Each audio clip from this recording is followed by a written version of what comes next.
নমস্কাৰ। এই মুহূৰ্তত অসমৰ প্ৰত্যেকগৰাকী জনতালৈ দিব ওলাইছোঁ ডাঙৰ খবৰ। তো যিসকল মানুহে ভিডিঅ'টোত ক্লিক কৰিছে অনুগ্ৰহ কৰি ভিডিঅ'টো স্কিপ নকৰি প্ৰথমৰ পৰা শেষলৈ চাই থাকিব, কিয়নো এইটো ভিডিঅ'ৰ মাজত জব কাৰ্ডৰ পৰা আৰম্ভ কৰি SHG গোটৰ মহিলাসকললৈ কেইখনমান গুৰুত্বপূৰ্ণ খবৰ প্ৰদান কৰিম। অনুগ্ৰহ কৰি ভিডিঅ'টোত ক্লিক কৰিছে যদি ভিডিঅ'টো স্কিপ নকৰি প্ৰথমৰ পৰা শেষলৈ চাই থাকিব। লগতে মোৰ চেনেলত নতুন হ'লে প্লিজ চেনেলটো ছাবস্ক্ৰাইব কৰি মোৰ লগত থাকিব আৰু ভিডিঅ'টো ভাল লাগিলে অনুগ্ৰহ কৰি শ্বেয়াৰ কৰি দিব। তো বলক ভিডিঅ'টো আৰম্ভ কৰি আজিৰ প্ৰথমটো গুৰুত্বপূৰ্ণ খবৰৰ বিষয়ে বিস্তাৰিত জানি লওক। তো আজিৰ প্ৰথমটো গুৰুত্বপূৰ্ণ খবৰ হ'ল SHG গোটৰ মহিলাসকলৰ বাবে। তো যিসকল SHG গোটৰ মহিলাসকলে মুখ্যমন্ত্ৰী মহিলা উদ্যমিতা অভিযান আঁচনিত আবেদন কৰিছিল, সেইসকল SHG গোটৰ মহিলাসকলক চৰকাৰে ইতিমধ্যে মুখ্যমন্ত্ৰী মহিলা উদ্যমিতা অভিযান আঁচনিৰ প্ৰথম কিস্তি 10,000 টকা প্ৰদান কৰিছে। তো আপোনালোকে যদি মুখ্যমন্ত্ৰী মহিলা উদ্যমিতা অভিযান আঁচনিত আবেদন কৰিছিল 10,000 টকা লাভ কৰিছে নে নিশ্চয় এইটো ভিডিঅ'ৰ কমেণ্ট বক্সত কমেণ্ট কৰি জনাই দিব। তো যিসকল SHG গোটৰ মহিলাসকলে 10,000 টকা লাভ কৰিছে, সেইসকল SHG গোটৰ মহিলাসকলে অহা বছৰ আকৌ 25,000 টকা লাভ কৰিব। এই বিষয়ত ইয়াতে কি লিখা আছে পঢ়ি শুনাই দিছোঁ।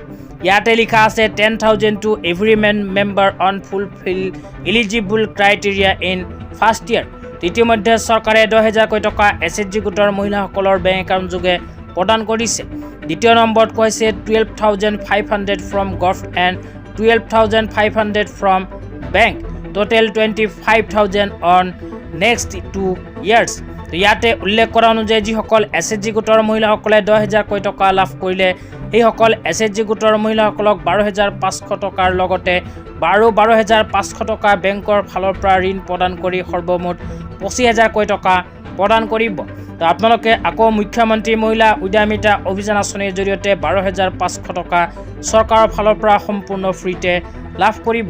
ইয়াৰ লগতে আৰু 12,500 টকা বেংকৰ ফালৰ পৰা ল'ব পাৰিব ঋণ। সৰ্বমুঠ অহা বছৰ 25,000 টকা লাভ কৰিব। তেতিয়া আপোনালোকক দিব ওলাইছোঁ আজিৰ দ্বিতীয়টো খুবেই গুৰুত্বপূৰ্ণ খবৰ। আজিৰ দ্বিতীয়টো গুৰুত্বপূৰ্ণ খবৰ হ'ল চৰকাৰী ঘৰলৈ। তো যিসকল মানুহে চৰকাৰী ঘৰৰ বাবে নতুনকৈ আবেদন কৰিব বিচাৰে, সেইসকল মানুহে এনেকৈ বনাব লাগিব জব কাৰ্ড। তো কেনেকৈ বনাব সবিস্তাৰে আপোনালোকক জনাই দিছোঁ, অনুগ্ৰহ কৰি চাই থাকিব। তো আপোনালোকে মোবাইল স্ক্ৰীনত চাব পাৰিছে, যদি নতুনকৈ জব কাৰ্ড বনাব বিচাৰে তেন্তে এনেকৈ এখন ফৰ্ম ফিল-আপ কৰি নিজৰ পঞ্চায়তত গৈ জমা দিব লাগিব। ফৰ্মখন ফিল-আপ কৰাৰ সময়ত ইয়াতে আপোনাৰ নিজৰ নাম আৰু আপোনাৰ ফেমিলি থকা সকলোখিনি সদস্যৰ নাম লিখিব লাগিব।